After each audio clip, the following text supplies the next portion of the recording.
မြတ်စွာဘုရားရှင်ကိုရောမြတ်ကြီး၏အပြင်အောင်ခြင်း8ပါးတရားတော်မြတ်စွာဘုရားရှင်ကိုရောမြတ်ရဲ့အပြင်အောင်ခြင်းနံပါတ်1ဖြစ်တော်မူတဲ့မနတ်သား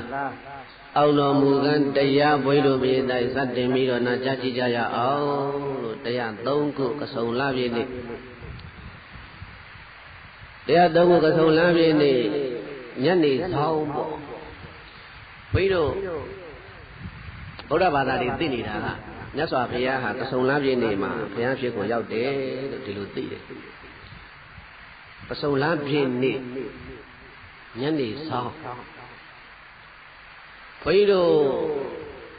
သာသနာတော်ရဲ့ထုံနှံစင်လာလေးကိုဘုန်းကြီးနည်းနည်းလေးပြောမယ်ဘုန်းကြီးတို့သာသနာတော်ရဲ့ထုံနှံစင်လာကအာယုန်တက်ကိုပဲယူတယ်အာယုန်တက်သွားရင်ဒါတနေ့ကူးတယ်လို့ဒီလိုသုံးတယ်ဒီနေ့ခေတ်ကတော့ဘယ်လိုသုံးလဲည12နာရီကိုဘက်ကိုတနေ့ကူးတယ်အဲ့ဒီမှာလွဲနေတယ်လွဲရအဲ့ကဆုံလပြည့်နေ့ဗုဒ္ဓနေ့ကဆုံလပြည့်နေ့ဗုဒ္ဓနေ့ဆိုတော့ကဆုံလပြည့်နေ့ညနေထောင်းထီအောင်ဘုရားမဖြစ်သေးဘူးအလောင်းတော်ဘုရားပဲရှိသေးတယ်ကဆုံလပြည့်နေ့ညနေထီအောင်ဘုရားမဖြစ်သေးဘူးသို့တော့ဘုန်းကြီးတို့ကိုတော့ကယူတဲ့အယူကကိုတော့ကယူတဲ့နိုင်တတ်မှတ်ချက်ကဆုံလပြည့်နေ့အာယုန်တက်ပြီးမှကဆုံလပြည့်ကျော်တရက်နေ့ကိုကူးတယ်ဘုန်းကြီးတို့ဒီနေ့မှတ်နေတာက12နာရီနောက်ပိုင်းဆိုလို့ရှိရင်ဆိုကြပါတော့ဒီနေ့ဒါဝါသူလပြည့်နေ့ဆိုလို့ရှိရင်ဝါသူလပြည့်နေ့ည12နာရီခွဲပြီး12နာရီကျော်သွားတာနဲ့ဟိုဘက်ကဝါသူလပြည့်ကျော်တရေလို့ဒါကလောကလူတွေကသတ်မှတ်တာဘုန်းကြီးတို့သာသနာတော်နီးနဲ့သတ်မှတ်တာကအခုကဆုံဒီဝါသူလပြည့်နေ့ညဟာ12နာရီလဲဝါသူလပြည့်နေ့ညပဲတစ်ချက်လဲဝါသူလပြည့်နေ့ညပဲည2နာရီလဲဝါသူလပြည့်နေ့ညပဲ3နာရီလဲဝါသူလပြည့်နေ့ညပဲ4နာရီခွဲဆိုမှ4နာရီခွဲပြီးခိုးဘက်ကိုမှဝါသလာပြကျော်တရက်နေလို့ဘုန်းကြီးကတရက်နေကိုဝင်တယ်လို့အဲ့လိုသတ်မှတ်တာဒီနေ့လူတွေသတ်မှတ်နေတာက12နာရီနောက်ပိုင်းည12နာရီခေါ်ပဲဆိုရင်တော့ကိုယ်ပဲကူးပြီလို့ဒီလိုတွက်တယ်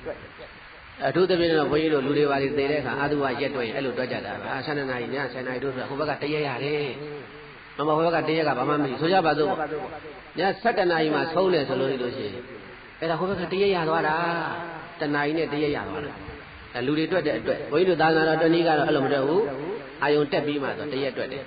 အဲ့တော့ကဆုံလပြည့်နေ့ကမကုန်သေးဘူးကဆုံလပြည့်နေ့ညနေချမ်းအချိန်ပေါ့ဘုန်းကြီးတို့များစွာဘုရားအလောင်းတော်သိတ္တထမင်းသားဟာအဲ့ဒါဘောဓိပင်ကြီးကိုကြွလာတယ်ဘယ်ကနေကြွလာတာလဲဆိုနေရင်းသရမြစ်ကနေများစွာဘုရားအလောင်းတော်ကြွလာကြွလာတော့အဲ့ဒီမှာလမ်းထဲမှာဘသူနဲ့တွေ့တုံးလို့ဆိုတော့သုတ္ထိယလို့ခေါ်တဲ့နွားစာတွေမြင်းစာတွေရိတ်ရောက်နေတဲ့မြတ်ထမ်းသမားနဲ့တွေ့တယ်အဲ့ဒီမြတ်ထမ်းတဲ့သုတ္ထိယကလားကမျက်ထုံလေးထမ်းပြီးတော့သူကလည်းညနေဆောင်တော့သူ့မျက်တွေပါတွေတုတ်နဲ့ရိတ်ပြီးတော့ပြန်လာတာအဲ့ဒါလူဆိုလို့အဲ့ဒီသုတ္ထိယလို့ခေါ်တဲ့အဲ့ဒီမြတ်ထမ်းသမားကလားနဲ့တွေ့တော့အဲ့ဒါမြတ်စွာဘုရားသူကြည့်တယ်ဘုရားအလောင်းတော်ကိုကြည့်တယ်အိမ်လေးတဲကောင်းပါလားသွားတာလာတာနေတာထိုင်တာငါသူ့ကတခုခုပေးခြင်းနေမပေးတာပဲလှူတယ်ဆိုတဲ့ဒါနတွေပဲဘယ်သိအောင်မလဲဘုရားမှပွင့်သေးပဲနဲ့ငါသူ့ကိုတခုခုပေးခြင်းနေအဲ့ငါရှိမှဘာပါလဲငါရှိမှမျက်တွေပဲပါတယ်အဲ့ဒါသူ့ကိုငါမျက်ပေးမယ်သူကသူဘာလို့လှုပ်ရှင်တာလှုပ်ဆိုပြီးတော့အဲ့ဒါသုတ္တိယလို့ခေါ်တဲ့မြတ်ထမ်းသမားကလားကသူ့အိတ်ထဲကထုတ်ပြီးတော့ဗာလဲမျက်အများကြီးမဟုတ်ဘူးပြည့်တိုင်းမျက်လေးရှစ်ဆုပ်တယ်မျက်လေးဆုပ်လေးရော့ကိုတော့တဆုပ်ရော့ကိုတော့တဆုပ်ရော့ကိုတော့တဆုပ်နဲ့မျက်လေးရှစ်ဆုပ်လက်ထဲထည့်ပြီးတယ်အဲ့ဒီမျက်လေးရှစ်ဆုပ်လက်ထဲထည့်ပြီးတော့အဲ့ဒီမျက်ရှစ်ဆုပ်ကိုယူပြီးတော့ဘုရားလောင်းတော်သိတ္တရမင်းသားကဘယ်ကိုလာလဲဘောဓိပင်ကြီးရှိကိုလာတာအဲ့ဒီဘောဓိပင်ရောက်တဲ့အခါကျတော့ဘောဓိပင်မှာငါထိုင်တရားအခင်းမပါဘူးအဲ့တော့ဘာလို့မဲ့ဒီမြက်ခင်းပြီးတော့ထိုင်မယ်ဆိုပြီးတော့ဘုရားလောင်းတော်သိတ္တရမင်းသားကအဲ့ဒီမျက်ရှိစုပ်ကိုကင်ပြီးတော့အဲ့ဒီဘောဓိပင်ရင်းမှာမျက်တွေကိုဖြန့်ချလိုက်တာအခင်းဖြစ်နေနေကထိုင်ပေါ့ဒီနေ့ကိစ္စသားနဲ့ပြောရင်တော့အဲ့ဒါဖြန့်ချလိုက်တာစိတ်ထဲကလည်းဒိဋ္ဌံလိုက်တယ်ငါဒီနေရာမှာတရားအထုတ်မလို့လာတာအဲ့တော့ဒီနေရာမှာငါအတွက်ထိုင်တရားတစ်ခုပေါ်ပါစေဆိုပြီးတော့အဲ့လိုဒိဋ္ဌံပြီးတော့အဲ့ဒါကျဲချလိုက်တဲ့အခါမှာအပရာဇိတရွှေပလင်တဲ့ဒါကလည်းမြေကြီးခွဲပြီးတော့ပလင်ကြီးဝါကနေဆိုပေါ်တက်လာတာအပရာဇိတလို့ခေါ်တဲ့ရွှေပလင်ကြီးပေါ်လာတာအဲ့ဒီမျက်ခြေစုပ်ကိုအကြောင်းပြုပြီးတော့ဘုရားသစ္စာဒိဋ္ဌံဆိုတာအဲ့တော့ဘုန်းကြီးတို့ဒီဘုရားနေကြတာတင်တဲ့အခမ်းအနားတွေမှာဘုရားနေကြတာတင်တဲ့အိမ်တွေမှာဟဲ့နေစာမြက်ကလေးထက်နေစာမြက်ကလေး9စီးထက်နေစာမြက်ကလေး9စီးထက်ဆိုတာဓမ္မကြီးလာရောက်တယ်ဘုရားနေကြတာတင်ဘာတွေလုပ်ရမလဲဘုရားအဲ့ဒီနေစာမြက်ကလေးထက်နေစာမြက်ကလေးထက်ဆိုတာအဲ့နေစာဆိုတာမြတ်စွာဘုရားဗောဓိပင်ကြီးမှာနေကထိုင်အဖြစ်နဲ့ပြည့်တိုက် သုံးသွားတဲ့သုတိယလို့ခေါ်တဲ့မြတ်ထမ်းသမားလှူတဲ့မြက်ကိုအာယုံပြုတ်ပြီးတော့အဲ့ဒါထဲ့တာပါပဲနေတာမြက်ထဲ့တယ်ဆိုတာကတော့အဲ့ဒါထဲ့ရနေတာနေအဲ့ဒါပါတယ်အဲ့တော့အဲ့ဒီအပရာဇိတရွှေပလင်ကြီးပေါ်လာတော့ထိုရွှေပလင်ထဲမှာဗုဒ္ဓရှင်တော်မြတ်ဘုရားအလောင်းတော်သိတ္တရမင်းသားကြီးသတင်းသုံးပြီးတော့အဲ့ဒီမှာဘုရားသားကြီးပြောတယ်ငါသည်အရေးမြတာကျွမ်းကြံပါသည်ငါခန္ဓာကိုယ်မှာအရေးတွေပဲကြံပါသေးတော့နောက်တကငါခန္ဓာကိုယ်မှာအကျော်တွေပဲကြံပါသေးတော့နောက်တကငါခန္ဓာကိုယ်မှာအယိုးတွေပဲကြံပါသေးတော့နောက်တကငါခန္ဓာကိုယ်မှာသွေးသားများပင်ခန်းချောက်သွားပါသေးတော့ဘုရားမဖြစ်သမျှတရားမှတ်တော့မယ်တရားမှတ်လို့အရေးပေါ့အရေးလေးတွေပဲကြံတော့မယ်အပေါ်ကအရေးတူအရေးပါတာအရေးလေးတွေပဲကြံတော့အသားတွေအကျော်တွေအယိုးတွေအသွေးတွေသားတွေခန်းချောက်သွားပါစေငါကျင့်မယ်လို့ဆိုပြီးတော့ဘုရားလောင်းတော့ဆုံးဖြတ်ခြင်းရှကိုင်ဆိုလိုက်ပါဘုရားတဲ့အရေးမြသာကြံပါစေဘုရားဖြစ်အောင်ကျင့်မယ်လေအကျော်မြသာကြံပါစေဘုရားဖြစ်အောင်ကျင့်မယ်လေအယိုးမြသာကြံပါစေဘုရားဖြစ်အောင်ကျင့်မယ်လေသွေးသားများပါခန်းစီပါငါမှကျင့်မယ်လေအဲ့ဒါဘုရားလုံးတော်ကြီးအပရာဇိတပလင်မော်တက်ပြီးတော့အဲ့ဒီလိုစိတ်ထဲမှာဆုံးမြခြင်းချနေရာချေတမလင်ခွေခါကလေးဖြောင်းဖြောင်းထားပေါ့ဗျာအလောင်းတော်သူတရားစအားထုတ်တော်မှာဟုတ်အဲ့ဒီချိန်မှာဘိသယဟာဗုဒ္ဓလောင်းတော်အပရာဇိတရွှေပလင်ဘောဓိပင်အောက်ရောက်ပြီမနေ့မိုးတော့အလင်းရောက်လို့ရှိရင်ဘုရားဖြစ်တော့မယ်လို့ဆက်ကြဝဠာတိုက်တဲ့တောင်းကနတ်မြမာတွေသိတဲ့အခါကျတော့အဦးဆုံးရောက်လာတာဘယ်သူတုံးဆိုတရားမင်းကြီးရဲ့ပြည်သားတရားမင်းကြီးကနတ်ပြည်ကနေကမ္မကနာပြေးဆင်းလာသူ့လက်ထဲမှာအတောင်120ရှိတဲ့ဝိဇယုတ်တရလို့ခေါ်တဲ့ခရုသိန်းကြီးဝိဇယုတ်တရလို့ခေါ်တဲ့ခရုသိန်းကြီးအတောင်120ရှိတယ်အဲ့ဒီခရုသိန်းကြီးထမ်းပြီးတော့တရားမင်းကြီးကအဦးဆုံးပြေးလာတာသူကဒါဘုရားဖြစ်လို့ရှိရင်ခရုသိန်းမှုတ်ပြီးတော့သူကကောင်းချီးပေးမလို့အဲ့ဒီတရားမင်းကြီးရဲ့ဒီခရုသိန်းကြီးကဝိဇယုတ်တရလို့အမည်ရှိတဲ့ခရုသိန်းကြီးကတစ်ချိန်မှုတ်ထားလို့ရှိရင်4လကြာမှအတန်ဆဲတယ်လို့တစ်ချိန်မှုတ်ထားလို့ရှိရင်အဲ့မှုတ်ထားတဲ့အတန်4လနေမှဆဲတယ်ဝိဇယုတ်တရခရုသိန်းကြီးရဲ့တတ္တိကအဲ့ဒါတရားမင်းလည်းရောက်လာတော့နောက်ကနေဘယ်သူရောက်လာလဲပင်စတိခနတ်သားပင်စတိခနတ်သားပင်စတိခပင်စဆိုတာငါတိခဆိုတာရောင်တုံးငါးတုံးထုံးလာတဲ့နတ်သားပင်စတိခနတ်သားဆိုတာအဲ့ဒီနတ်သားရဲ့ခေါင်းပေါ်မှာရောင်တုံးသေးသေးလေး5ခုရှိတယ်ရောင်တုံး5ခုရှိသောနတ်သားကိုပင်စတိခနတ်သားလို့ခေါ်တယ်အဲ့ဒီပင်စတိခနတ်သားကလည်းဟာတရားမင်းကြီးဖြူသိမ်းပိုက်ပြီးတော့ပြေးတယ်ဘယ်သွားမှလဲဆိုသူကနောက်ကလိုက်ချောင်းတော့ဟောဗောဓိပင်ကြီးလာဟန်ကလည်းမဖြစ်ဘူးလိုက်သွားမှဆိုသူကလည်းကမန်းကရံဘေလူဝလို့ခေါ်တဲ့စောင်းကြီးကိုဆွဲပြီးတော့လာဘေလူဝဆောင်းတဲ့စောင်းနာမဲကအခုဘုန်းကြီးတို့ဘာလို့ဟောဟာသလူရှင်တော့ဘေလူတယ်မလားသူ့ရဲ့စောင်းဟာအုတ်ချီတီမဲ့အစင်းကဲဆိုရွှေရောင်တောက်နေပါဘူးအဲ့ဒါရွှေစောင်းကြီးပိုက်ပြီးတော့ပစ္စတိကနတ်သားကလည်းပဲအဲ့ဒါဆင်းလာဟာပစ္စတိကနတ်သားဆောင်းဆွဲပြီးတော့ပြေးတယ်ဘယ်သူဘယ်သွားပါလဲဆိုပြီးတော့သူ့ယာမနတ်မင်းကြီးကလိုက်ချောင်းတော့နောက်ကနေဘောဓိပင်အောက်မှာဘုရားလောင်းတော်သိတ္တရမင်းသားမနဲ့အာယုန်တက်ချိန်ဘုရားဖြစ်တော်မူတော့မှာပဲငါလည်းမိရဆွဲသွားမှာဆိုတော့အဲ့ဒါသူ့ယာမနတ်မင်းကြီးကဘာဆွဲတာတော့ဆိုတော့သာမီရက်ကြီးထမ်းပြီးတော့ကမန်းကတော့ဘောဓိပင်ကိုပြေးလာတယ်တဲ့သာမီရဆိုတာဘုန်းကြီးတို့ဒီတောင်းတောင်တို့ဘာလို့ပုံစံမျိုးပေါ့တတ္တဝါတကောင်ရဲ့အမီးကိုသူရက်တောင်ပုံစံမျိုးလုပ်ထားတာအဲ့ဒါသာမီရက်ကြီးဆွဲပြီးတော့သူ့ယာမနတ်မင်းကြီးကလည်းပြေးလာနောက်တကသူရမနမင်းကြီးရတောင်ကြီးဆွဲပြေးသွားတော့ဘုရားလောင်းတော်ရဲ့မေတော်တော်ခဲ့ဘူးတဲ့မေတော်မာယာလူဘဝတုန်းကဘုရားလောင်းတော်ရဲ့မေတော်မာယာဒေဝီကဘုရားလောင်းမွေးပြီးတော့9ရက်နေတော့မေတော်မာယာနိုင်ဝဆံကံတော်ကုန်းနဲ့နိုင်ဝဆံကံတော်ကုန်းပြီးတော့မေတော်မာယာဘယ်မှာသွားဖြစ်နေတော့ဆိုတော့ဘုရင်တိုင်ဟိုဒါဝရိဏနတ်ပြည်မှာတန်တုတ်တိတနတ်သားဆိုပြီးတော့လူဘဝတုန်းကမိမမေတော်မာယာဒီကလေးဝေးပြီးတော့သိတ္တရဝေးပြီးတော့သေသွားတာအဲ့ဒါပဲရောက်လဲနတ်ပြည်မှာတန်တုတ်တိတနတ်သားဆိုပြီးတော့သူကနတ်သားသွားဖြစ်နေတယ်နတ်သမီးမဟုတ်ဘူးသူကနတ်သားသွားဖြစ်တဲ့အခါကျတော့ဟာဘာပါလေးဆိုလမ်းကြီးတော့ဩငါသားတော့ဘောဓိပင်ရင်ခြေရင်ကပ်လို့အပရာဇိတပလင်တော်ထက်ဝက်ဖွဲ့ကသတင်းသုံးနေပြီတရားမှတ်တော့မယ်ဘုရားဖြစ်တော့မယ်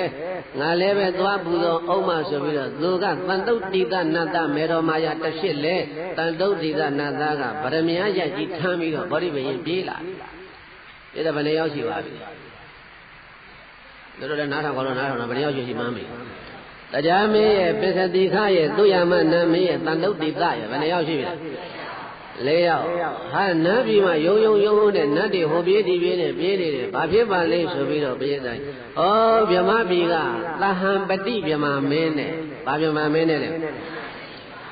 သဟံပတိနာမကေနဗျမေနဆိုတာဟောဓမ္မစကပောဒနာသုတ်တံမှာပါပြီးသားအဲ့ဒီသဟံပတိဗြဟ္မမင်းကြီးကတခါလူပြည်လမ်းကြည့်တော့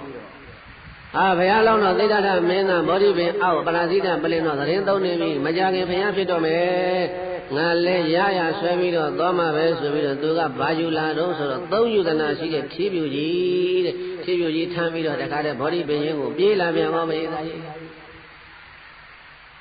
အဲ့ဒါနတ်ပြည်ဗြဟ္မပြည်မှာယုံနဲ့ဖြစ်နေတာဟိုနဂါးပြည်ကကာလနဂါးဘာနဂါးလဲပြေးတာကာလနဂါမင်းကအစောတုန်းကသူကနိုးသွားတာကဒီမယမဟုတ်ဘူးကဆုံလားပဲနေလေလောက်ကဘုန်းကြီးတို့မြတ်စွာဘုရားအလောင်းတော်သိတ္တထမင်းသားကအဲ့ဒီသူဇာတာလူတဲ့ရွှေခွက်ကြီးနဲ့အဲ့ဒါကဏ္ဍနိုးသွမ်းဖုံးပြီးတော့မလုပ်လဲရေမျောလိုက်တာနေတဲ့တရာမြစ်သေးကိုဘုရားလောင်းတော်ရဟနာရွှေခွက်မျောတာနေတဲ့တရာမြစ်သေးကိုအဲ့ဒီရွှေခွက်ကဘာဖြစ်လဲဒါကြတဲ့လိုက်နေလေးတွေပုတ်ပြီးတော့သမုဒ္ဒရာအောက်ကိုမြုပ်သွားတာဒါဘုရားတိုင်းမျောရတယ်ရွှေခွက်မျောတယ်ဆိုအဲ့ဒါဟိုမှာရှေ့ကပွင့်တော်မူသွားတဲ့ကာကုသနာဘုရားကောဏကမနဘုရားကသဗ္ဗဘုရားရွှေခွက်3လုံးကအောက်မှာရောက်နေပြီလားအဲ့ဒီပုံမှာဂေါတမဘုရားလောင်းတော်သိတ္တထမျောလိုက်တဲ့ရွှေခွက်ကသွားပြီးတော့သွားဖိတော့လှိုင်းနဲ့ဖိချလိုက်တဲ့အခါရွှေခွက်ကချင်းသွားရိုက်တာအဲ့ဒါဘာဖြစ်လဲထောင်းနဲ့ငါးပြီမှာဆူးနေတာအဲ့ဒီချိန်မှာဘာလုပ်လဲကာလနဂါမင်းကအိတ်နေတာဒီရွှေခွက်ဆူတန်ကြားတဲ့အခါလမ်းပြီးတော့နိုးလာတော့မှလောကဘုရားတွေကလည်းခဏပွင့်လိုက်တာငါအေးတော်ဟောသေးဘူး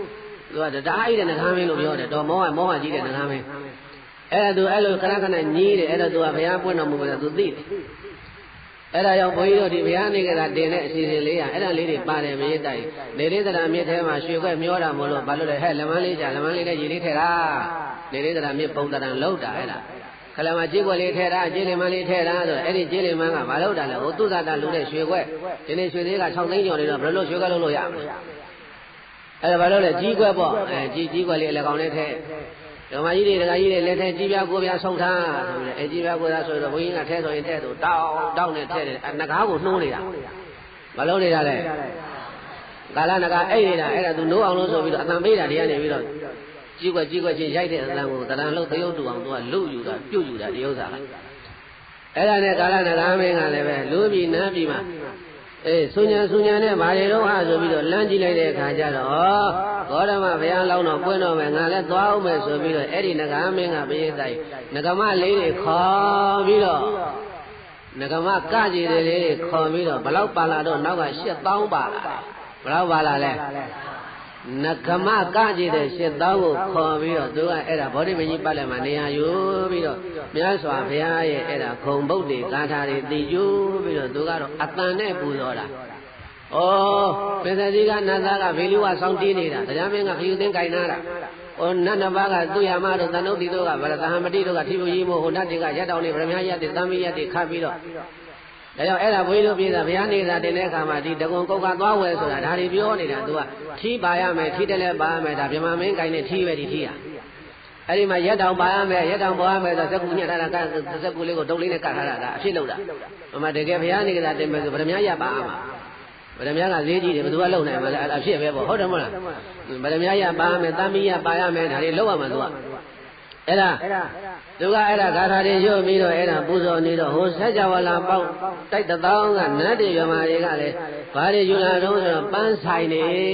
တဲ့ပန်းဆိုင်ဆိုတာတွဲလောင်းဆွဲတဲ့ပန်းတွေအဲ့ဒါပန်းဆိုင်တွေယူလာတယ်နောက်တဲ့ကနဂါမှုတ်တွေနတ်တပြူတွေကိုအမှုတ်တွေလုပ်ထားတဲ့နတ်နိုင်ဖြစ်သောနဂါမှုတ်တွေအဲ့ဒါတွေဘာလို့လဲကောင်းကင်ကနေကျဲမယ်ဆိုပြီးတို့ကလည်းဖလားတွေလည်းထဲပြီးတော့အဲ့ဒါတွေယူပြီးတော့လာတယ်ပြေးတာအဲ့ဒီလိုတရားမင်းကြီးကအစဆက်ကြဝဠာပေါင်းတိုက်1000ကနတ်တွေမြမာတွေပူဇော်ပွေရာတွေကြိုင်ဆဲပြီးတော့မြတ်စွာဘုရားရှင်ကိုရောမြတ်အလောင်းတော်သိတ္တရမင်းသားကိုဝိုင်းပြီးတော့ပူဇော်နေတဲ့အချိန်ဘေးတိုက်အဲ့ဒီမှာမာနရောက်လာတယ်တဲ့။မရောက်လာတယ်လေ။မာနမရေးချအပေါ်ကရားကောက်လေးတတ်ထားတယ်။မန်ဟုတ်ဘူးမာရဆိုတဲ့စလုံးကနေတော့မာ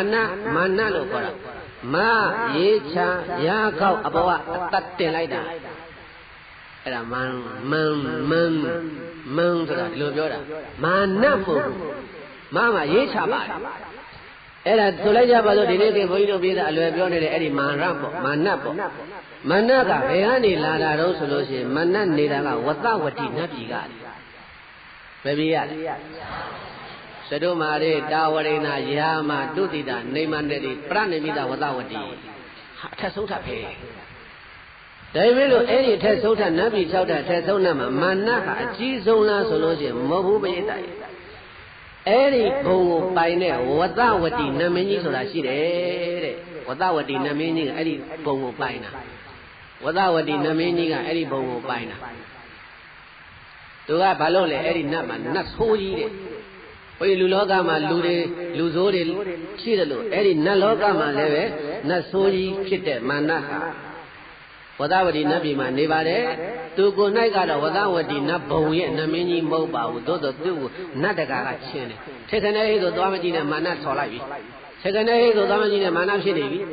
သူ့ကိုနတ်ပြည်တစ်ပြည်လုံးကလည်းယွန်ရှာနေတဲ့နတ်သို့တော့သူ့ကိုတော့အထင်သွားမလေးနဲ့ပြေးတိုက်သူ့လိုပဲနတ်ဆိုးနတ်ဝါနတ်မိတ်ဆာတွေအများကြီးအပေါင်းအသင်းလုပ်ပြီးတော့မွေးထားတယ်အဲ့တော့သူကကောင်းတာလုပ်တဲ့လူနတ်ပြမတတ္တဝါဘသူမှန်တယ်များကိုသူကအကုန်လိုက်ပြီးတော့ဖျက်ဆီးနေတာသူများကောင်းတာလုပ်လို့ရှိရင်ဖျက်ဆီးတယ်ဒါမာနပဲအဲ့တော့ဗာဖြစ်တယ်သူများအလုံးလုံးနေတယ်ဥမာလူတယောက်လာတယ်လာဖြစ်တယ်မင်းလည်းကွာမာနဝင်လာပြီးမာနကြနေတာလက်ဖျက်ဆီးနေတာပဲဒါမာနရဲ့ရာဇဝင်ကအဲ့လိုရှိတယ်သူကအဲ့ဒါသူ့တကယ်ချင်းအပေါင်းအသင်းနတ်ဆိုးနတ်ဝါတွေကိုတခါတည်းသူပေါင်းသင်းလာတာသူ့အဆုသူရှိတယ်ပရိသတ်ရဲ့အနတ်ကောင်းဆောင်ကြီးပေါ့အဲ့ဒါဘုန်းကြီးတို့ဒီခုဘုရားဖြစ်မှဒီမာနကလာတာမဟုတ်ဘူးဘုန်းကြီးတို့ဘုရားလောင်းတော့တက်တော်29မှာတောထွက်တော်မူတယ်သားတော်ရာဟုလာဘွားတဲ့နေ့အခုလိုဝါသောလပြည့်နေ့ပေါ့ဝါသောလပြည့်နေ့ညသကောင်းရန်ချိန်မှာဘုရားလောင်းတော်သိတ္တရမင်းသားကန္တကမြင်းနဲ့ဆန္ဒအမခေါ်ပြီးတော့ဘုရားလောင်းတော်သိတ္တရမင်းသားတောထွက်တော်မူတယ်အဲ့တောထွက်တော်မူတဲ့အခါကျတော့အဲ့ဒီမှာဘုန်းကြီးတို့ပြည်သားမာနကဝတ္တဝတိနတ်ပြည်ကရှင်းလာပြီးတော့ဘုန်းကြီးတို့ဘုရားလောင်းတော်ကိုလာပြီးတော့တားဘူးတယ်တဲ့မာနိခမမဟာဝီရဧတောတေတတ္တမေဓိနေဒိဗ္ဗံတုသက္ကယေတနံအတ္တပါတုဝိတ္တိမဟာဝီရလုံလကြီးမအိုအလောင်းတော်မင်းသားမာနိခမတောထွက်၍သာယဟန်မပြုပါနဲ့ဒီကနေလာပြီးကာစီလာလို့ဟိုကမန်းကနေထွက်လာတဲ့အထွက်ကိုအဲ့ဒါလာတားနေတယ်မင်းသားတဲ့မာနိခမတောထွက်၍သာယဟန်မပြုလိုက်ပါနဲ့သူ့အကြောင်းထုံးကငါလည်းကတားနေတာမဟုတ်ဘူးလေအကြောင်းရှိလို့တားနေတာတဲ့ဤတော်ဤနေ့မှတတ္တမေဓိဝသေ9ရက်မြောက်ရောက်လာသောနေ့၌တေလုံလာကြီးမာလောင်းတော်မင်းသားအတွက်ဒိဗ္ဗံနတ်၌ဖြစ်သောအနုဘောနှင့်ရှင်သောစက္ကံယတနံစัจ जा ယရဏတိအတ္တမချုဧကအမှန်စင်စစ်ပန္တုဘဝိတတိထေရှားမြတ်မောက်ဆိုင်ရောက်၍လာလိမ့်မည်တကား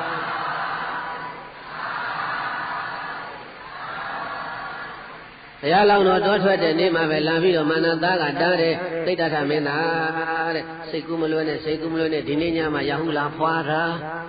ရတော်ရမျက်နှာငယ်သွေးနုနုတန်းနုနုနဲ့မိနေခန်းထဲမှာပဲရှိသေးတယ်တော့9ရက်ပြည့်စัจ जा မင်းဖြစ်လိမ့်မယ်မသွားနဲ့အတင်းလာတာ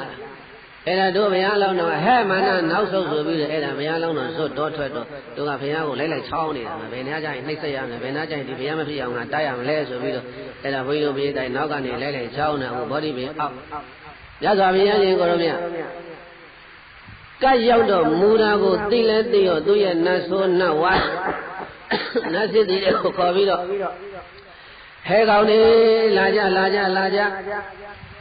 အဲ့ဒါမင်းတို့ရဲ့ခန္ဓာကိုယ်ကိုကြောက်လန့်ွယ်ဖြစ်အောင်ဖန်ဆင်းကြခန္ဓာကိုယ်ကိုတကူနတ်ပုံစံမဟုတ်တော့ပဲနဲ့ဘလူးပုံစံကြီးတရေပုံစံကြီးအဲ့ဒါမနကဒီမဆင်းလာခင်တည်းကအပေါ်မှာအစီအစဉ်လုပ်ပြီးတော့မှဆင်းလာတာမင်းသားဟဲကောင်နေမင်းတို့လာမင်းတို့ခန္ဓာကိုယ်ကမန်ကနဖန်ဆင်းလိုက်ဘယ်လိုဖန်ဆင်းရမလဲကြောက်ခေရလန့်ခေရအယုတ်ကြီးတွေဖြစ်အောင်ဖန်ဆင်းပြီးတော့တယောက်ကိုလက်နဲ့တစ်မျိုးကိုင်းငါနောက်လိုက်ခဲ့ကြလို့စီယုံပြီးတော့ပြေးတိုင်သူကိုယ်တိုင်ကလည်းပဲယူဇနာ150ရှိတဲ့ဂိရိမေဂလာရှင်ကြီးကိုစီးလက်ယုံပေါင်း1000 လက်ပေါင်းတစ်ထောင်ဘယ်ဘက်မှာလက်900ဖန်ဆင်းလိုက်တယ်ညာဘက်မှာလက်900ဖန်ဆင်းလိုက်တယ်အဲ့ဒီလက်တစ်ချောင်းမှာလက်နဲ့တစ်မျိုးဖန်ဆင်းတယ်ဒီဘက်ကဓာဟိုဘက်ကလှန်ဟိုဘက်ကသဏ္ဍဟိုဘက်ကဘာညာစိုက်လက်နဲ့ပေါင်းဒီဘက်900ဟိုဘက်900လက်ယုံပေါင်း1000မှာလက်နဲ့ပေါင်း1000ဖန်ဆင်းပြီးတော့နတ်ဆိုးနတ်ဝါးတွေကိုစီယုပ်ပြီးတော့ပြေးတတ်အဲ့ဒါဆင်းလာလိုက်တာမာနနောက်ကပါလာတဲ့နတ်ဆိုးနတ်ဝါနတ်ဘလူပရိသတ်ဟာဘယ်လောက်ရှိတော့ဆိုလို့ရှိရင်အရှိကိုကြည့်ရင်12ယူဇနာရှိအနောက်ကိုကြည့်ရင်12ယူဇနာတောင်ကိုကြည့်ရင်12ယူဇနာမြောက်ကိုကြည့်ရင်12ယူဇနာဗောဓိပင်ကြီးကိုလည်းကောင်းမှထားအရှိကိုဆိုရင်မိုင်နဲ့ပြောရင်ပြေးတိုင်း56မိုင်ရှိတယ်ဒီကနေရန်ကုန်မကဘူးအဲ့ဒါမာနပရိသတ်ကဒီကနေရန်ကုန်မကဘူးအဲ့ဒါ56မိုင်ရှိတယ်အဲ့ဒီထက်မှသူပရိသတ်အပြည့်အရှိကို56မိုင်အနောက်ကို56မိုင်တောင်ကို56မိုင်မြောက်ကို56မိုင်အပေါ်မှာ9ယူဇနာရှိတယ်မနပရိသတ်ဝိုင်းတိုက်ကြီးချခဲ့နဲ့ညာတန်ပြီးတော့အော်လာတဲ့အတန်တွေကမြေပြိုတဲ့အတန်လိုပဲတဲ့ယူဇနာပေါင်း1000ဝေးတဲ့အရက်ကကိုကြားနေရတယ်ဒါတော့များပြီးတော့အတန်ဆိုးအတန်နဲ့ကြီးတယ်အော်တဲ့အတန်ကိုကြားတော့ပရိသတ်ရေအော်လာလိုက်တာကလည်းတကားနဲ့ဒီနဲ့ကြီးညာတန်ပြီးတော့တက်လာတဲ့အတန်ကိုသောသောကမြတ်စွာဘုရားအလောင်းတော်ကိုပူဇော်နေတယ်တရားမင်းကြီးရဲ့ပစ္စတိခရဲ့သူယာမရဲ့သန္တုသီတာရဲ့သဟံပတိရဲ့ကာလနဂံရဲ့တို့ကလည်းဘယ်လိုဖြစ်တော့ဟာဟဲ့ဒီလောက်တော့ကြောက်စရာကောင်းတဲ့အတန်တွေမြေပြိုတဲ့အတန်တွေကြားရတယ်ဆိုအရင်ဥဆုံးလာတဲ့တရားမင်းသူအရင်ဥဆုံးခရုသင်ကြီးထားပြီးတော့ပြန်ပြေးနေတယ်ဘယ်တော့အားကိုရတဲ့တရားမင်းတို့ဆိုတာရှိတာသူအရင်ဥဆုံးရောက်လာတယ်အဲ့ဒါသူခရုသင်ကြီးကြောပေါ်ပြီးတော့မာနကံလည်းကြားလဲကြောက်တရားမင်းကကောက်ပါအောင်တခါနဲ့တာဝတိနာနတ်ပြည်ပြန်ပြေးဟော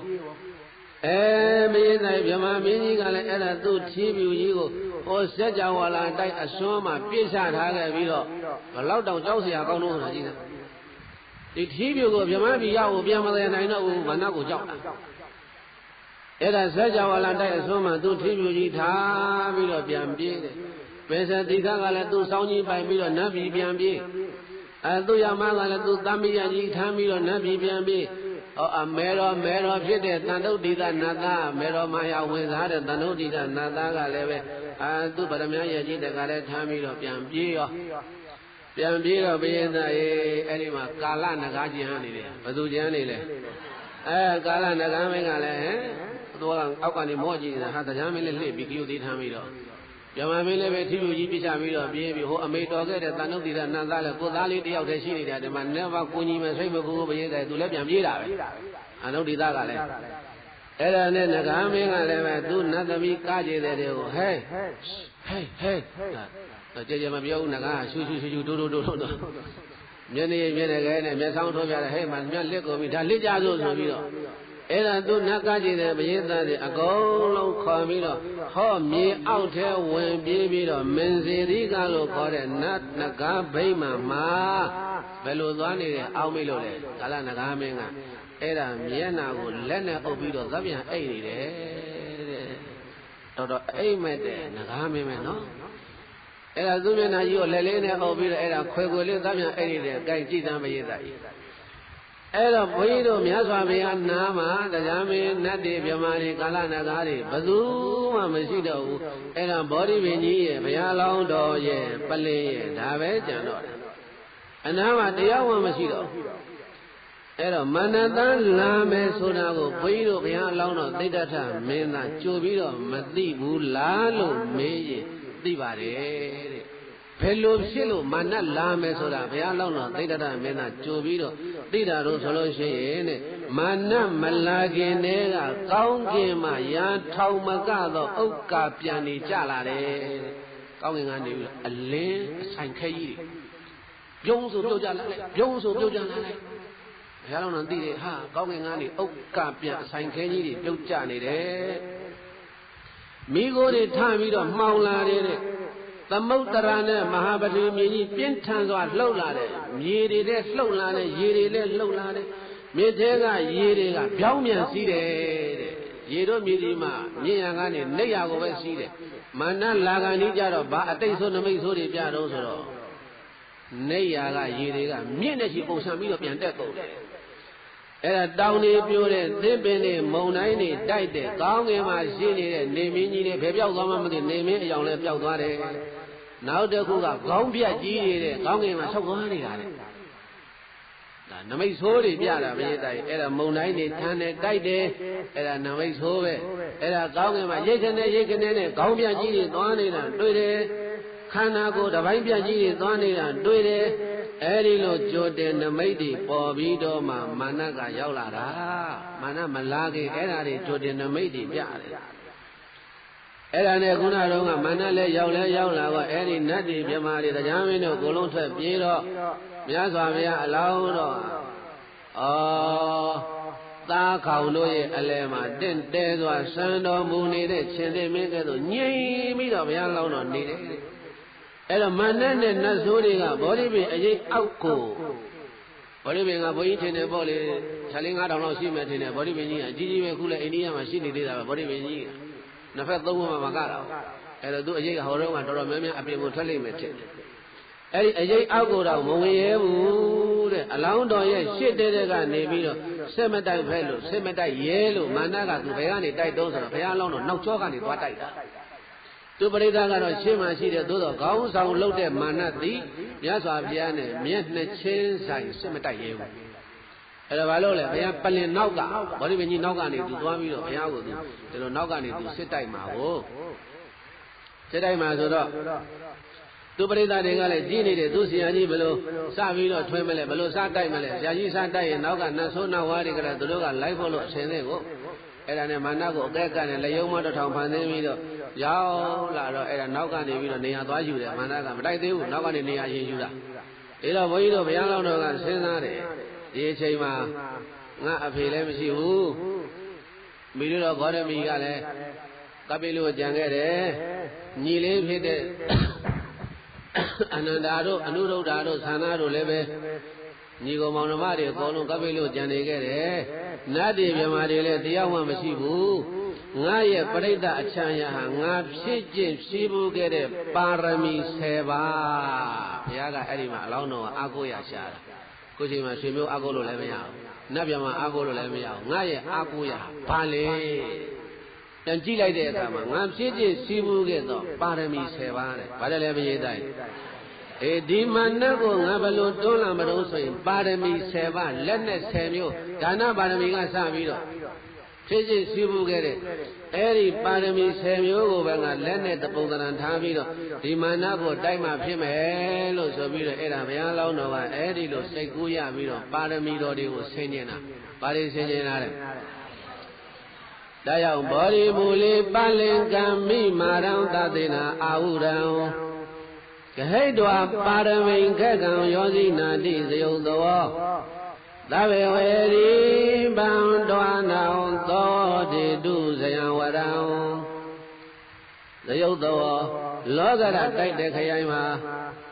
ဘယ်သူပဲပြိုင်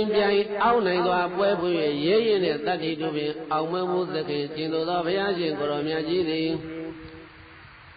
ဘောဓိမူလေမြေပြဥခိုင်မန္တိုင်တိရိမောရိသင်မင်းပင်ချေရင်၌ပါလင်ကံမိနဝရကိုယ်သွဲပြို့ကျွယ်ရောင်လျံလောင်ခမန်းလင်းထိန်၍နဝိအိစပန်းဖြင့်တလန်းဆန်းနေတော်မူရာယရဏမြုတ်တေကျတရေညိုရုပ်ထိုဆုံးမလာပြီသောပလင်မွေဌာန၌နေသိန်သောလေးသစ္စာဖူးကိုင်ကိုခူးနိုင်အောင်ခူးမယ်လို့ရည်စူးချက်ဒိဋ္ဌံဖြင့်စိတ်တန်တန်ဆန်နေတော်မူလျက်သဇေနအာဟုရံဝဲရာရှေ့နောက်တောင်ကြီးတွေပေါက်သလောဘယ်ကလောက်အင်အားဂရီပေါင်းမများသည်ဟုတွက်သား၍မရနိုင်စပွဲ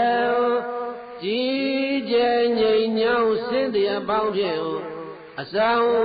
ထမြဲလက်နဲ့ဆုံးအစုံမိကုံရန်ကုံစွမ်းကုန်နှင့်တကွချီတဲ့ရလာသောမာရံလောကရတခွင်လုံးကိုသိမ့်ကြုံကဆိုပိုင်၍ငါလက်ကင်လုံးမယ်လို့ယုံမာတဲ့အကြံအဖြစ်မှန်ပွားထောင်းတောင်မာနမယုတ်ကောင်ကိုပါရမီကလံတသိန်းနဲ့40ရှိဘဝတိုင်းပြည့်မပြအောင်အထွေထွေရှိဘူးဖြေဘူးခဲ့တဲ့ မဟာဝတိပါရမီတော်ထက်မြက်လက်သုံးတော်စိန်တန်လျက်ကိုဟိတဝါယင်မှုပြိုင်လာလေအနိုင်သာခွင့်မဲ့လို့ရဲတင်းစွာကိုင်ဆောင်တော်မူပြီးတော့ဇိနာတိခုတ်ထွေပြပိုင်းပြီးတော့အလိုရှိတိုင်းအောက်မြင်တော်မူခဲ့ပါပြီတော်ဒီနောဘောဓိပင်ချေပလင်ဝဲဝဲအသေးသေးမှန်ကိုင်းကိုမြန်မဆိုင်ဖြည့်ချိုးရစရကိုဘုရားမူသောတို့ဘုရားရှင်ကိုရောမြတ်ကြီးသည်သဗ္ဗဝေရီတွင်ယံပြေယံဘေးယံအနေနဲ့သွဲသွဲဝဝရှိသည်မြအနိဋ္ဌအလုံးစုံတို့ကိုပန္တဝနာကိုရောတကိုစွမ်းကုန်နှိုး၍ဖြည့်ချိုးပယ်လျက်နဲ့ကန့်တော်မူပြီးသောဝရံတွေလည်းကြုံငယ်ဆုံးငယ်ပြီးတောင်ကောင်းဆုံးထူးစွန်၍မွန်မြတ်ဆုံးလည်းဖြစ်တော်မူပါမိထသောဇယံတွင်ပနတံဘေးရန်ဟူသည်များတို့ကိုယခုပြစ္ဆုတ်ပံမှာလည်းအောင်နောင်သန္တရာမှာလည်းအနိုင်ရဖြစ်လေရဘဝမှာမဟာဇယဆိုတဲ့အောင်ပွဲကိုတေတုဒုက္ခကေဝေယံဘေးမဆိုင်အခေါင်ခိုင်း၍ချမ်းသာတဲ့အရာတွေ့ရအောင်အထူးသဖြင့်ပေးသနာတော်မူပါမြတ်စွာ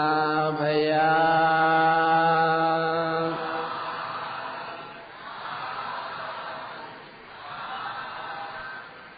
အဲ့ဒီလိုမာနမင်းကြီးကပိသတ်တည်းမြတ်စွာဘုရားရှင်ကိုတော်မြတ်ရဲ့အလောင်းတော်သိတ္တတာမင်းသားနာကနေနောက်ကနေဆွတ်တိုင်းမဲ့ကြံတော့ဘုန်းကြီးတို့ဘုရားလောင်းတော်ကပါရမီကကံတသိန်းနဲ့၄သိန်းရှေဘဝတိုင်းသတ်မဲ့ပြအောင်အထွေထွေရှိဘူးဖြေဘူးတဲ့မဟာဝတိပါရမီထက်မြက်လက်သုံးတော်စိန်တန်လျက်ကိုမာနတော်ဆွတ်တိုင်းနေပြီငါအားကိုရဟာပါရမီ10ပါးပဲအဲ့ဒီလိုနှလုံးသွင်းနေတဲ့အချိန်မှာမေတ္တာတေမာနဟာလက်နဲ့9ပါးကိုတစ်ခုပြီးတစ်ခုဖန်ဆင်းပြီးတော့လွတ်တယ်တဲ့နံပါတ်1လက်နဲ့ကလေပွေမုံတိုင်းနဲ့ဗမုံတိုင်းနဲ့လေမုံတိုင်းတိုက်တယ်ဘယ်လောက်ပြင်းထန်တဲ့လေလဲဆိုရင်လေသုံးယူဒနာလောက်မြင့်တဲ့တောင်ကြီးတွေတော့အပိုက်မိုက်ပြတ်ပြတ်သုံးယူဒနာမြင့်တဲ့တောင်ကြီးတွေတယူဒနာ8မိုင်နဲ့ဒါပြတော်လီ24လောက်မြင့်တဲ့24မိုင်လောက်မြင့်တဲ့တောင်ကြီးတောင်အပိုက်မိုက်အပြတ်ပြတ်တစ်ခါနဲ့ပြတ်ပြီးတော့ထွက်ရတယ်တဲ့အဲ့ဒီလိုပရမပြင်းထန်တဲ့လေပြင်းမုန်တိုင်းနေတိုက်ခါမှာတော့လဲပဲအလောင်းတော်ရဲ့သင်္ကန်းစာလေးတောင်မှလေမတိုက်ဘူးတဲ့နေရာမရွေ့ဘူးတဲ့ဒီသားနာကိမုန်တိုင်းနဲ့10သားမကတိုက်လိုက်တာဒီမာနဟာသို့တော်လည်းပဲပြေတတ်တယ်ဘုရားလောင်းတော်သင်္ကန်းလှုပ်တော့မလုပ်ဘူးတဲ့အဲ့ဒါမာနဘုရားရှင်ကိုယ်တော်မြတ်ကိုပရမအဦးဆုံးပြစ်လွတ်တဲ့လက်နဲ့ကမုန်တိုင်းလက်နဲ့ဗာလက်နဲ့လေအဲ့ဒီလိုတိုက်တော်လည်းပဲဘုရားလောင်းတော်ရဲ့သင်္ကန်းစာလေးတောင်မှလေမခတ်ဘူးဆိုတော့မာနကမကျေနပ်ဘူးမုန်တိုင်းဆဲသွားတော့မာနကအလောင်းတော်တော့ခုလောက်ဆိုရင်စီစီညံ့ညံ့ကြေလောက်ပြီလို့မုန်တိုင်းလဲငြိမ်လဲငြိမ်ရောဘေးသက်တည်းကြည့်လိုက်တော့ဘုရားလောင်းတော်ကငြိမ်လို့သူစိတ်ထဲမကျေနပ်တော့ကဲလောက်တောင်ဖြစ်တဲ့ဘုရားလောင်းတော်နောက်ထပ်လက်နဲ့ပြစ်မယ်တဲ့မိုးလက်နဲ့တဲ့ဗာလက်နဲ့တဲ့လေကောင်းငင်ကနေပြီးတော့ရွာချတဲ့မိုးတွေဟာဘေးသက်တည်းဘလောက်တောင်မှရေရဲ့အင်အားဘလောက်တောင်လားကြီးတုံးဆိုလို့ရှိရင်မြေကြီးကအခေါင်းပေါက်ကြီးတွေဖြစ်သွားတယ်တဲ့ဒါမှကောင်းငင်ကကြားတဲ့မိုးဆက်ကလေးကြည့်လိုက်တဲ့ဝကြအပေါက်ကလေးဖြစ်မာနရွာချတဲ့မိုးဟာဘလောက်မိုးဒီမိုးပေါက်ဘလောက်ကြီးတုံးမကြီးတုံးဆိုတာအဲ့ဒီမိုးတစ်ပေါက်မှန်ရင်မြေကြီးအခေါင်းကြီးဖြစ်သွားတယ်အဲ့ဒီလောက်ပြင်းထန်တဲ့ကောင်းငင်ကနေပြီးတော့မိုးလက်နဲ့တိုက်ပြီးတော့ဘုရားလောင်းတော်ကိုရွာချတော့ပြုံမိုးနဲ့ဒီနေ့သာသွတ်တာဟောတော့ဘုရားလက်ထက်ကသွတ်မရှိလို့သွတ်တာရှိရင်မရသားရေနန်းကြီးလို့ခံနိုင်မှာတော့မဟုတ်ဘူးအခုကိုသွတ်ပေါ်ကြတဲ့ဒီရေပေါက်တန်တော်မှသွတ်တန်ကဆူးနေတာပဲဆိုမာနရွာချတဲ့မိုးဟာမြေကြီးတောင်မှအပေါက်ကြီးတွေဖြစ်အောင်မိုးသီးမိုးပေါက်ကအဲ့လောက်ကြီးကြီးတာလေအဲ့ဒါခေါင်းပေါက်ကြီးပြီးတော့ဟာဒီလောက်ဆိုရင်တော့ဖြင့်ဘုရားလောင်းတော်တော့ သေလောက်ပြီဆိုပြီးတော့အဲ့ဒီမိုးလက်နဲ့ရန်လဲရပြီးတော့ကြည်လဲတော့ဘုရားတိုက်အလောင်းတော်ရဲ့သင်္ကန်းခြီစလေးတောင်မှမိုးမစိုးဘူးတဲ့ဒီလိုပြည့်လဲမရပါလားတော်တော်ကောင်းပါလားပဲနာဘာထပ်ပြည့်ရကောင်းလို့ဆိုလို့ရှိရင်ကြောက်ခဲမိုးဘာမိုးလဲအေးကြောက်ခဲမိုးတွေရွာတယ်ကောင်းငင်ကနေပြီးတော့ရွာချလိုက်တဲ့ကြောက်ခဲမိုးတွေဟာအခိုးလျံနေထွင်ပြီးတော့တလုံးကိုဘလောက်လောက်ရှိလို့ဆိုရင်အိမ်လုံးနေလောက်ရှိတယ်တဲ့အဲ့ဒီလိုအခိုးတွေထွက်နေတဲ့အိမ်လုံးလောက်ရှိတဲ့ကြောက်ခဲမိုးကြီးတွေကိုမာနသားကပြေးသားကောင်းငင်ကနေပြီးတော့ရွာချတဲ့အာရအောင်ရွာချလို့ပြီးတဲ့အခါကျတော့ဒီလောက်ဆိုရင်တော့သေလောက်ပြီသိတ္တထတော့ကြောက်ခဲမိုးရွာတာရပ်ပြီးတော့ကြည်လဲကောဘေးသားတည်းရဲ့အဲ့ဒီမာနရွာချလိုက်တဲ့ကြောက်ခဲလုံကြီးတွေကနတ်ပန်းကုံကြီးတွေနတ်ပန်းလုံကြီးတွေဖြစ်ပြီးတော့ဘုရားလောင်းတော်ရဲ့အနားမှာလာပြီးတော့စုပုံပြီးတော့ကြလာတယ်ဟာငါပြစ်လိုက်တော့ကြောက်ခဲလုံကြီးတွေပါဘယ်နဲ့ပြစ်လို့ကိုနတ်ပန်းကုံတွေနတ်ပန်းလုံကြီးတွေဖြစ်ကိုလည်းမသိမကျင်တဲ့ဘုကထမ်းရွာမယ်ကွာဘာရွာတော့ဆိုရင်ဘေးသားတွေလက်နဲ့မိုးရွာတယ်ဗမိုးတယ်လေလက်နဲ့မိုးတဲ့ကောင်းငင်ကနေပြီးတော့အသွားနှစ်ဖက်ရှိတဲ့ဓာလက်နဲ့မျိုးတွေမိုးရွာချတယ်လို့ပဲတဲ့ကောင်းငင်ကနေပြီးတော့မန္တကဖန်ဆင်းပြီးတော့လက်နဲ့မိုးရွာတယ်အလောင်းတော်ရဲ့ပါရမီခုံကြောင့်လက်နဲ့တည်းဟာမြတ်လေးပါးရှင်းကဲသို့ဖြစ်ကုန်တယ်တဲ့ဘုရားရှင်ရောက်တော့ပန်းနေဖြစ်ကုန်တယ်လက်နဲ့ကဒါနဲ့မကျေနပ်တော့နမ5ဘာမိုးရွာတော့ဆိုတော့မိကြီးမိုးရွာတယ်ဘာမိုးရွာမိကြီးမိုးဆိုတာဒီမှာမိကြီးခဲတွေမိတွေရဲနေတဲ့မိသွေးခဲတွေအဲ့ဒါကောင်းငင်ကနေပြီးတော့အနှံ့ပစ်ချတယ်သို့တော်လည်းပဲအဲ့ဒီမိကြီးမိုးတွေဟာမြတ်စွာဘုရားအလောင်းတော်ရဲ့အနားမှာ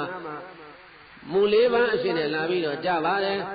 နမ6နေ့နဲ့ပြာပူမိုးတွေကောင်းငင်ကရွာချတယ်တဲ့ပြာပူတွေဖန်ဆင်းပြီးတော့တခါတော့တုံချတာဟောဘုရားလောင်းတော်နားရောက်တော့စန္ဒကုမှုတ်တွေဖြစ်ကုန်တယ်နောက်တကဘာမိုးရွာလဲသဲပူမိုးရွာတယ်ကောင်းငင်ကသဲတွေကြလာတယ်သဲပူကြီးတွေပြောနဲ့ကြ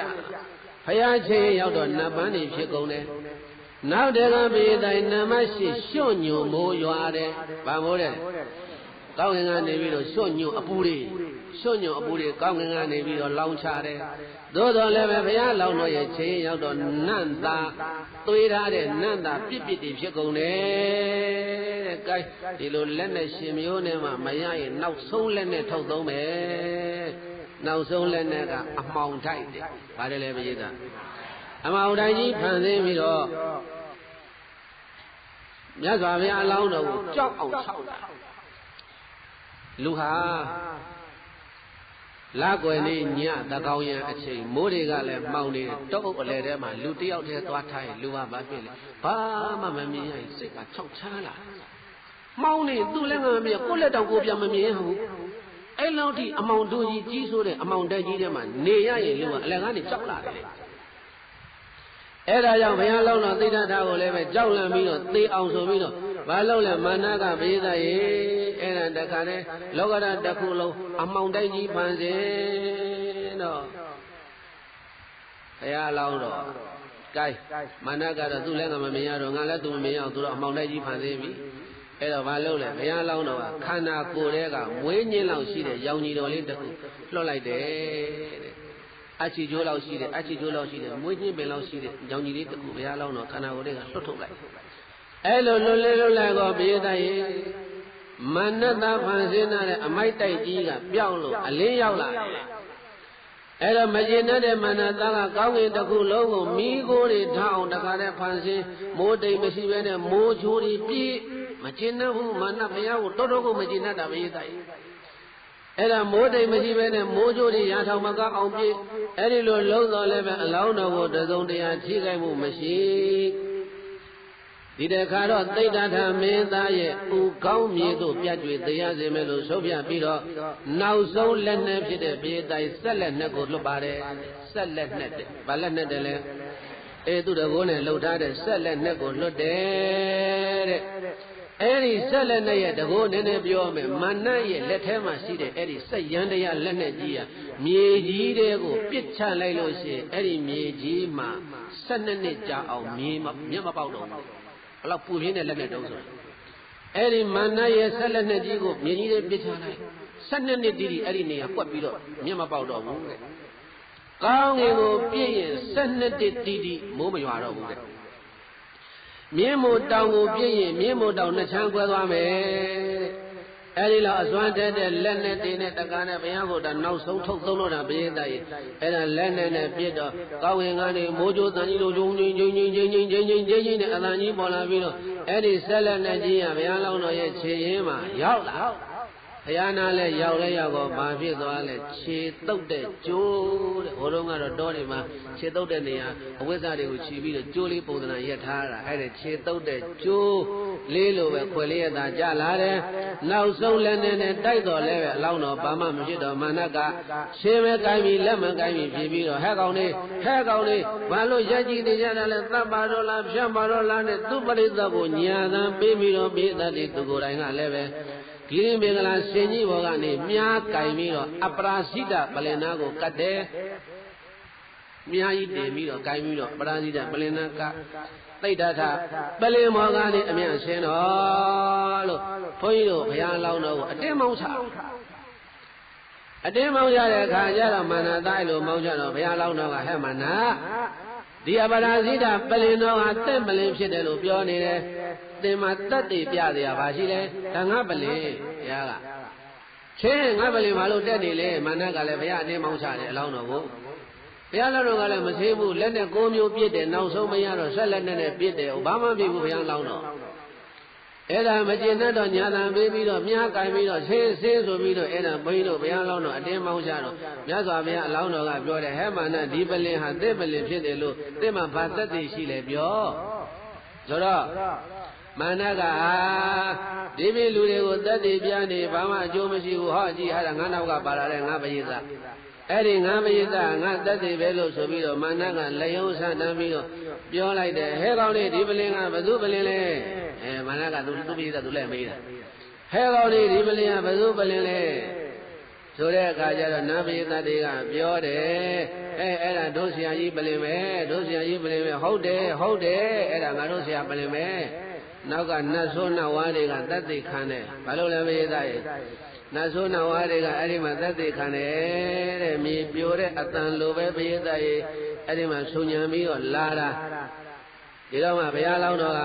မာနရဲ့ပရိသတ်ကိုဟန်တာတော်မူပြီးတော့တော်တော်ကောင်းတဲ့သက်သေမယုံရင်ငါမိမ့်မှမေးကြည့်ပါလားဆိုတာတဲ့သိုးနေတယ်နင့်ဟာကအဲ့တော့နင့်ပရိသတ်ကနင့်ပြန်ပြီးတော့ထောက်ခံမှာပေါ့ပရိသတ်ကိုလည်းဟန်တာပြီးတော့ဘုရားလောင်းတော်ကသဗ္ဗရမူလေကိလန္တံပသံတော်တရုဏံသုတံပိတာဝုဒက္ခိတမ္မာရံမေတ္တယံတော်တရားပရောတဏှာကရုဏာပြင်းပြသွားတဲ့မွေးတစ်ပါးကကျေးဇူးရှင်ဟာမိမိရဲ့ခြေမှာကစားနေတဲ့သားငယ်လေးကိုလက်ခြေတို့ဖြင့်ပုတ်ခစေကမူတဲ့ဖောက်ပေါက်ပြန်ပြုလုပ်စေကမူအမျက်ထွက်ရန်ဝေးသွားသားဟုသောခြေချင်းဖြင့်နှစ်သက်ကြည်မြူသွားသားကိုလည်းပြဖန်ပြီးတော့မိမိရင်ဝင်ထက်မှာအိတ်စေသလိုဥပမာလေးပေးတယ်မြတ်စွာဘုရားရှင်ကိုရောမြတ်ရဲ့စိတ်တော်ကိုအလောင်းတော်ရဲ့စိတ်တော်ကိုဒီမှာကိုသားလေးရင်ဝင်ထဲထည့်ထားတယ်သားကအဖေပါရိုက်တယ်အဖေနှာခေါင်းဆွဲတယ်အဖေကိုရင်မကိုခြေထောက်နဲ့ဆောက်ကန်တယ်ဒီသားကကိုရင်ဝင်ထဲမှာရှိတဲ့သားကအဖေကိုအမျိုးမျိုးသူလှုပ်နေတာဒါပေမဲ့လို့အဲ့ဒီသားကိုစိတ်ဆိုးဖို့ဝေးလို့အဖေကမလေးငါသားလေးမလေးငါသားလေးဖေဖေကိုကန်တယ်ငါသားလေးဖေဖေကိုရိုက်တယ်အဲ့ဒီလိုမေတ္တာကရုဏာကြီးမားသွားဖြင့်သားတို့ရဲ့ခြေချင်းမြင့်နှစ်တဲ့ကြည်ပြူစွာသားကိုလည်းပင်ဖက်ပြီးတော့မိမိရင်ွယ်ထက်မှာအိတ်သေးသလိုအခုလိုရံညိုးဖွယ်လာတဲ့မာနသားကိုတဲ့ဘုရားလောင်းတော်သည်ဖခင်စိတ်ဓာတ်နဲ့သီးခံတော်မူပြီးတော့စိတ်ထဲမှာလည်းနှလုံးမသားရမ်းဖို့တခုမှမပြုဘဲနဲ့မာနသားကိုမေတ္တာကရုဏာမိုးကိုရွာဖြိုးပြီးတော့မေတ္တာတရားတော်တရားပရောတမ္မာရံထိုမာနသားကြီးကိုမေတ္တာတရားတော်မေတ္တာနိဟုသောကရုဏာမိုးကိုတရားပရောကောင်းစွာမသွေရွာသွန်းဖြိုးတော်မူလိုက်ပါပေသတည်း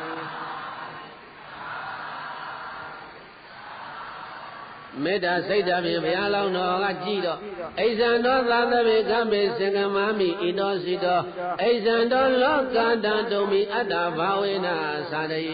ဘုရားကပြန်ပြောတယ်မေတ္တာစိတ်နဲ့ဟဲ့မနာဒီမှာမင်းငါအလိုရှိလို့ရှိရင်လေငါတိတ်တိတ်လေးလှုပ်ချင်မုံကြီးစီအတွင်းမှာငါဈဉ္ဉံလျှောက်နိုင်တယ် ငါအလိုရှိတဲ့ခါမှာလောကဓာတ်စัจ java လာတိုင်ကြီးတစ်ခုလုံးဝင်တော့လေမိမိရဲ့ခန္ဓာကိုယ်ဖြင့်ဖုံးတာနိုင်တယ်အေတေသဗ္ဗေကဟေတဝါစုံနေတုံအစ္ဆရာယမိအဋ္ဌိဌာမဗလံမရှံပါဏကတောနရုစတိဟမန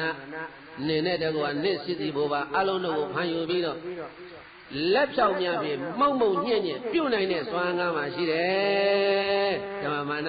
မင်းသိပြီးတော့ကြီးတယ်မနေနဲ့မင်းပရိသတ်အလုံးကိုငါမှုံညှက်ခြေအောင်ခြေလို့ရတယ်သို့တော်လည်းပဲငါသည်အဋ္ဌိဌာမဗလံမရှံငါမှအဲ့ဒီလိုစွမ်းအားရှိတယ်ဒါပေမဲ့လို့ပါဏကတောနရုစတိသူများအသက်ကိုတတ်တဲ့လုပ်ငန်းကိုငါသည်မနစ်သက်ဘူး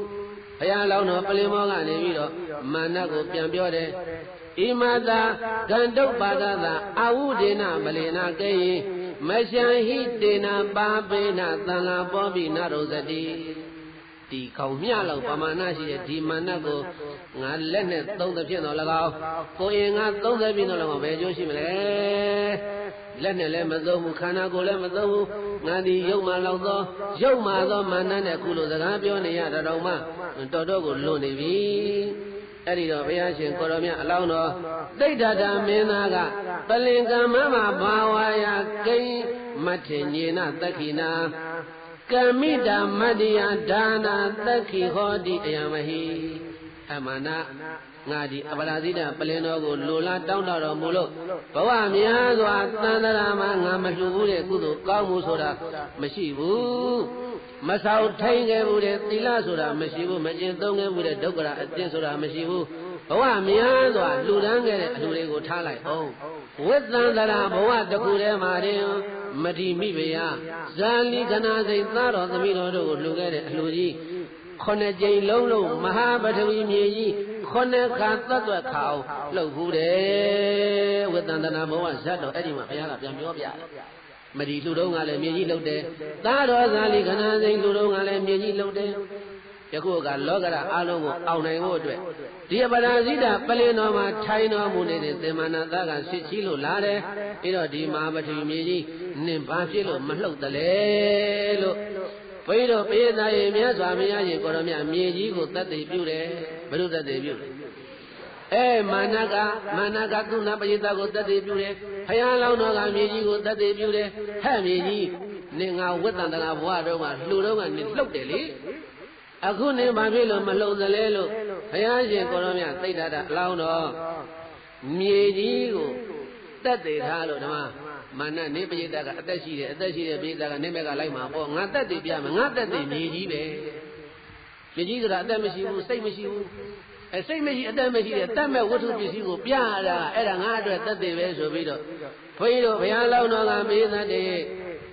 လက်ရလက်တော်ကိုသင်္ကန်းတွေကထုတ်တော်မူလို့မဟာပထဝီမြေကြီးကိုညွှန်ပြတော်မူတယ်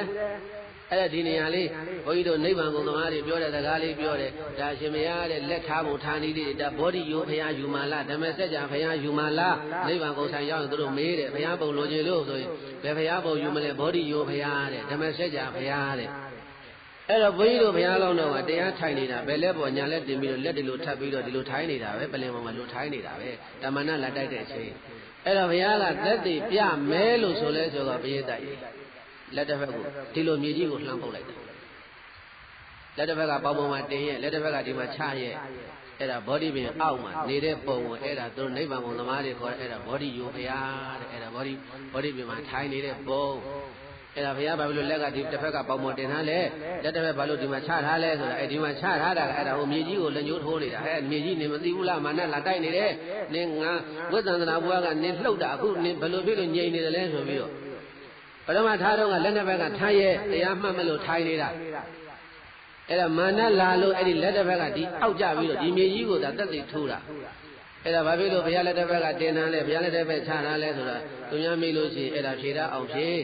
နောက်တကဘုရားရှင်ဘမှာလက်ကပြီးတော့လက်လေးတော်လုံးနေတယ်ဘုရားအဲ့ဒါဘာလို့တာလဲအဲ့ဒါဓမ္မစကြာဟောတာဒီမှာလက်လေးချောင်းထောင်တာသစ္စာ၄ပါးရှိတယ်လို့လက်ထောင်တဲ့ဘုရားကသစ္စာ၄ပါးဟောတာအဲ့ဒါဓမ္မစကြာမုဒ္ဒရာလို့ခေါ်တယ်တိုင်ထားလိုက်တော့အဲ့တော့ခုနကတော့အခုဒီနောက်ကဘုရားသတင်းသုံးနေတာအဲ့ဒါဘောဓိယောဘုရားခေါ်တယ်လက်တစ်ဖက်ပေါင်းမတင်ထားတယ်လက်တစ်ဖက်အောက်ချထားတယ်အဲ့ဒါမာနကိုဒီမြေကြီးကိုမာနဆက်လာတိုက်လို့တက်တည်ထူတာပရိသတ် လဲရလဲတော့သင်္ကန်းထဲကထုတ်လို့မဟာပထဝီမြေကြီးကိုညွန်ပြတော်မူလိုက်တယ်အဲ့ဒီချိန်မှာပဲပိဋကမဟာပထဝီမြေကြီးသတ်သက်ခါကိုလက်ပတ်ပြီးတော့အသံတွေမြည်ဟိမ့်ပြီးတော့လာတယ်တဲ့ဘုရားလောင်းတော်ရဲ့ပိဋကတွေကောင်းငင်ရံကနေပြီးတော့လည်းပဲမိုးကြိုးတန်တွေမြည်ဟီးပြီးတော့လာတယ်မြင့်မို့တောင်ကြီးကိုပတ်ရန်နေတဲ့တောင်စဉ်ခုနှစ်ထပ်နဲ့ဟိမွန်တာတောင်ကြီးတွေကလည်းအသံတွေမြည်ဟီးပြီးတော့လာတယ်စัจ java ဝလတတိုင်းလုံးကမီးလောင်နေတဲ့ဝါတော်ကြီးလို့တချောင်းမြောင်းနဲ့အသံတွေမြည်ဟီးပြီးတော့လာတယ်မိုးတိမ်မရှိဘဲနဲ့ကောင်းငင်ကမိုးကြိုးတွေမီးကြီးမိုးပမာမိုးသည်မိုးပေါက်တွေတဝါဝါကြပြီးတော့လာတယ်မနတအဲ့ဒီချိန်မှာအားထားရကိုယ်ကိုယ်ရမရှိတော့ဘဲနဲ့အလွန်ကိုကြောက်လန့်ပြီးတော့ပြေးသားရဲ့စစ်အလံကြီးကိုလှဲလို့လက်နဲ့တထောင်ကိုစွန့်ဂိရိမေဂလာရှင်ကြီးကိုလည်းလှဲ့မကြည့်တော့ဘဲနဲ့ခြေဦးနဲ့ဓုတဲ့ရမာနပြေးတယ်တဲ့မာနလည်းပြေးတယ်ပြီးတော့နောက်ကနေပတ်လာတဲ့နတ်ဆိုးနဝါရီဖယိုဖယပြိုကွဲပြီးတော့လေတိုက်လို့လွင့်စင်းထွက်သွားတဲ့ပြာမုံနေလို့ပြေးတဲ့ပြေးရင်လွားရင်လည်းပဲဟောရောက်သွားလဲဝသဝတိနတ်ပြည်ကိုပြန်တက်သွားတယ်မဟာသတိတရား၃ခုကဆုံလားပြည့်နေညနေနေမဝေးမီချိန်မှာဒေဝပုတ္တလို့ခေါ်တဲ့မာနသားကိုဘုရားလောင်းသည်အောင်မြင်တော်မူတယ်မာနလာတော့ကကြောက်ပြီးတော့ထွက်ပြေးသွားတဲ့တရားတွေမြမာတွေနဂါတွေကာလနဂါမင်းကြီးဟိုမှာအိတ်နေတယ်ဟိုမှာတရားမင်းမြမာမင်းတွေကကြည်နေတဲ့ခလန်းလန်းကနေပြီးတော့ဘယ်သူနိုင်မလဲဒီပွဲကြီးဟာဘုရားလောင်းတော်ပဲနိုင်မလားမာနပဲနိုင်မလားနဲ့အဲ့ဒါခလန်းလန်းကနေသူတို့ကပွဲကြီးပြေးတာအနေနဲ့ကြည်နေတာ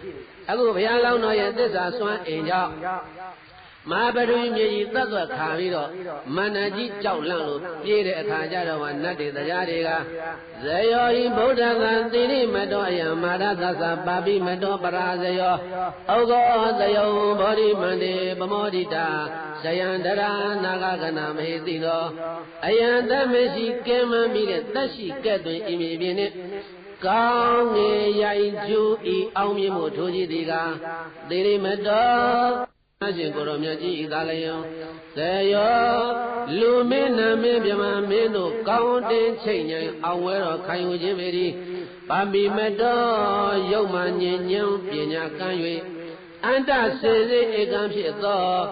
မာရသဇာဘောဓိမကိုက်ပလင်မြိုက်ကိုသိမ့်ပိုက်ယူမည်စစ်ကြီးချီ၍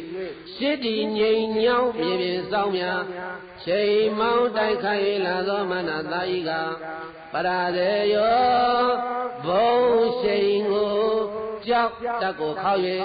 နောက်သို့ပြန်ကြုံရန်စမြုပ်ကိုမတုံနိုင်ပဲဘုံမုံလဲ၍ရှင်ပွဲရှုံးနေခြင်းပါပေသည်ဒီသတ္တေအဲ့ဒါနတ်တွေငကားတွေတရားတွေမြမာတွေအကုန်လုံးဆူလာပြီးတော့ဇယောဟိဗုဒ္ဓသံသီရိမတောအယံမာရသသပါပိမတောပရာဇယောဩဃောသယုံဘောဓိမန္တေပမောဒိတာဇယံတရာနာဂကနာမဟိတိနောလို့အဲ့ဒါနတ်တွေမြမာတွေခါရကောင်းချီကျွေးကြော်ပေးတယ်တဲ့အဲ့ဒါဘုရားမဖြစ်သေးဘူးဘုရားမဖြစ်သေးဘူးနေမဝင်မီမှာဒေဝဗုဒ္ဓလို့ခေါ်တဲ့မာနသားကိုအောင်းတယ်။ကဲအဲ့တော့ဘုန်းကြီးတို့ပြည့်စုံပေါင်းသူတော်ကောင်းတို့ဒီနေ့အဲ့ဒါမာနအောင်ခံဒီမှာရင်ပြီးပြီအဲ့တော့မာနမင်းကြီးကိုအောင်းတော်မူတဲ့မြတ်စွာဘုရားရှင်ကိုရောမြတ်ရဲ့ဂုဏ်ကျေးဇူးတွေအာယုံပြီးလို့ဘုရားတပည့်တော်တို့လည်းပဲစိတ်ထဲမှာကြံစည်နေတဲ့အကြံစီတွေလောက်ကိုင်းဆောင်ရွက်နေတဲ့လောက်ကိုင်းဆောင်ရွက်နေတဲ့ဆောင်ရွက်မှုလုပ်ငန်းတွေအောင်မြင်ကြပါစေလို့အဲ့ဒီလိုစိတ်ထဲမှာအာယုံပြုကိုင်းဆိုလိုက်ပါ6ပုံပိုင်မင်းမမင်းတွေဝါတထောင်လက်ယုံသူဘုံတေသာနတ်စီတီပေါင်းထောင်ဆောင်ဖြာဖြာပလင်တွဲစစ်ဘက်ပြိုင်လူလာ6ပုံပိုင်မင်းမမင်းတေဝါတထောင်လက်ယုံသူဘုံတေသာနတ်စီတီပေါင်းထောင်ဆောင်ဖြာဖြာပလင်တွဲစစ်ဘက်ပြိုင်လူလာထိုသောကာလဗုဒ္ဓမြတ်စွာမာနတအာစကားချိုသာဘဝဒါနဖြာဖြာ ပလင်တွဲရွှင်လျဲငါပြုလာထိုသောကာလဗုဒ္ဓမြတ်စွာမာနတအာစကားချိုသာဘဝဘဝဒါနဖြာပြပလင်တွဲရွှင်လျဲငါပြုလာထိုသောဖယားမြတ်ကြသောအခါရေမြေလေးလုံးချိတ်အောင်လာရာကြောက်လန့်မှန်ယုံနောက်ဆုံးပြေးခွာအခေါင်နေအောင်ခြင်းမင်္ဂလာ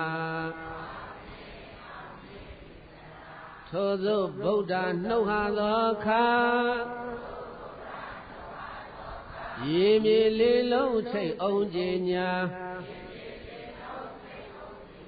ကြောက်လန့်မှန်ယုံနောက်ဆုံးပြေးခွာအခေါင်နေအောင်ခြင်းမင်္ဂလာမာရံပရမေတ္တကိအသေးရှင်ကိုရွှေပလင်ကတွန်းချမယ်ဟဲ့လို့အစွမ်းပြကလက်ယုံတစ်ထောင်နဲ့အသက်ဆုံးအောင်ပြစ်ခတ်ဖို့စစ်တပ်ကိုချီတဝီဝီလက်နဲ့စံတို့ဖြင့်တတက်တဲ့နဲ့တပွဲဝဲကြံပြစ်ခတ်လျက်စစ်သားရဲ့ထိန်သည်မာနကောင်ဆိုတဲ့နတ်စစ်ဘုချုပ်ကြီးကိုဇိနောဇယံဟောဘဝဘဝကအခါကပင်ပါလာရပါတယ်ဒါနပါရမီဒီဟုသောတရားဓမ္မဖြင့်ဖယားကနိုင်ပြီဖယားကပိုင်ပြီဩတို့ဘုရားကပင်အောင်မြင်တော်မူခဲ့ပါပေတည်း